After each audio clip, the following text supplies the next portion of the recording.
নমস্কাৰ friends, test buddies চেনেলৰ অন্য এটা নতুন ভিডিঅ'লৈ আপোনালোক সকলোকে স্বাগতম জনাইছোঁ। আজি বনাইছোঁ জাতিলাওৰ পিঠা। ইয়াক সাধাৰণতে লাও পাল্লা পিঠা বুলিও কোৱা হয়। এই পিঠাবিধ বহাগ বিহুৰ সময়ত সকলোৰে ঘৰে ঘৰে বনোৱা হয়। সেয়েহে এই পিঠাবিধ কেনেকৈনো বনোৱা হয় তাৰ এটা সহজ ৰেচিপি মই আপোনালোকৰ আগত লৈ আহিছোঁ।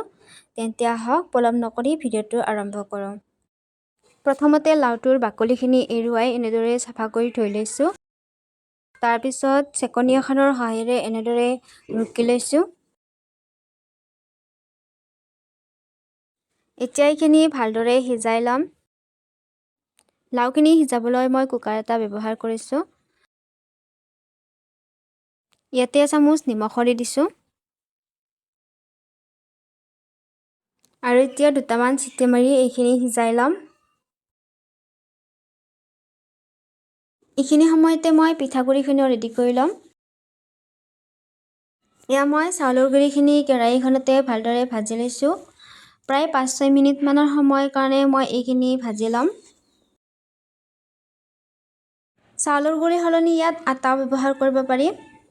নিজৰ পচন্দ অনুসৰি যিকোনো এবিধ লৈ ল'লে হ'ল।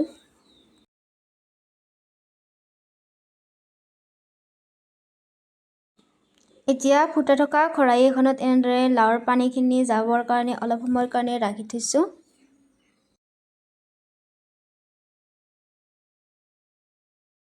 পানীখিনি নিগৰি যোৱাৰ পাছত মই লাওখিনি উলিয়াই লৈছোঁ।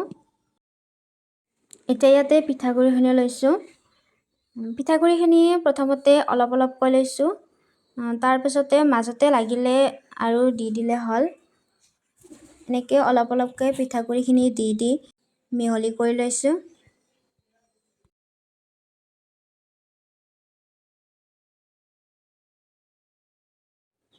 এতিয়া কেৰাহীখনত তেলখিনি গৰম হ'বলৈ দিছোঁ আৰু তেলখিনি গৰম হোৱাতে এনেদৰে পিঠাৰ নিচিনা আকৃতিতে বনাই এটা এটাকৈ এনেকৈ দি গৈছোঁ।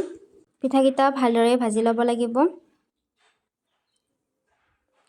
এয়া পিঠাকেইটা ধুনীয়াকৈ ৰঙচুৱা হৈ উঠিছে আৰু ধুনীয়াকৈ ভাজ খায়ো গৈছে।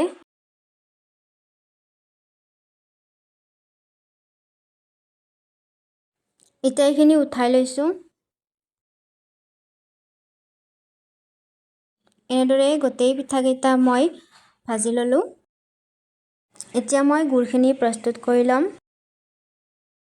গুড়খিনি আগতে ধুনীয়াকৈ ৰুকি লৈছিলোঁ।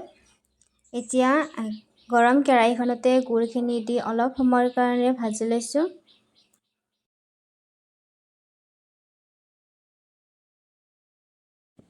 এতিয়া মই ইয়াতে দিছোঁ পানী।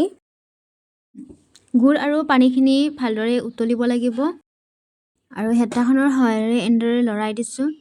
গুড়খিনি যাতে পানীত ভালদৰে মিহলি হৈ যায়।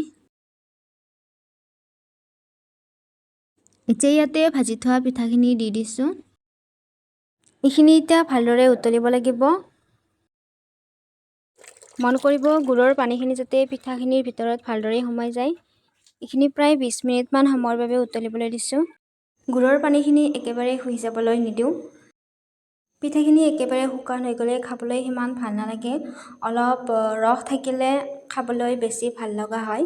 আৰু এতিয়া অন্য এটা পাত্ৰত ঠাণ্ডা হ'বলৈ থৈ দিছোঁ। এয়া মই লাও পাল্লা পিঠা ৰেডি। ভিডিঅ'টো শেষলৈকে চোৱাৰ বাবে বহুত ধন্যবাদ জনাইছোঁ। আগলৈ আৰু এনেকুৱা ধৰণৰ নতুন ৰেচিপি পাই থাকিবলৈ মোৰ চেনেলটোৰ সৈতে কানেক্ট হৈ থাকিব। আজিলৈ এৰিছোঁ। Bye bye.